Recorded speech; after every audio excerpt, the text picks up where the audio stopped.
am studying in 7th class. అందరికీ ముందుగా నమస్కారం. వేదికపై ఉన్న ఉపాధ్యాయులకు, పెద్దలకు మరియు నాతోటి విద్యార్థులకు 76వ గణతంత్ర దినోత్సవ శుభాకాంక్షలు. ఈరోజు మనకు ఎంతో ముఖ్యమైన రోజు. సరిగ్గా ఈరోజు అనగా జనవరి 26న 1950వ సంవత్సరంలో మన దేశ రాజ్యాంగం అమల్లోకి వచ్చింది. ఈ రాజ్యాంగం అమల్లోకి రావడంతో మన దేశం గణతంత్ర దేశంగా మారింది. అంటే ప్రజల చేత ప్రజల కొరకు ఎన్నుకోబడిన నాయకుడు దేశాన్ని పరిపాలించడం అన్నమాట. ఈ మనకు స్వాతంత్రం రాకన ముందు బ్రిటిష్ పాలన ఉండేది మన దేశంలో రాజరిక వ్యవస్థ ఉండేది. మన దేశ రాజులు బ్రిటిష్ వారి ఆధీనంలో పనిచేశారు. మనకు 1947 ఆగస్టు 15న స్వాతంత్రం లభించింది.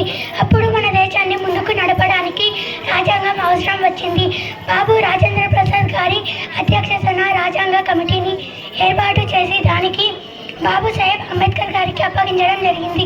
అంబేద్కర్ గారు 2 సంవత్సరాల 11 నెలల 18 రోజుల సమయంలో రాజ్యాంగంను రూపొందించారు. ఈ రాజ్యాంగం బడుగు బలహీన వర్గాల వారికి ప్రత్యేక రిజర్వేషన్లు కల్పించింది. మన ఎదుగుదలకు తోడ్పడింది. కావున మన దేశాన్ని రాజ్యాంగంను గౌరవించి ప్రతి సంవత్సరం జనవరి 26న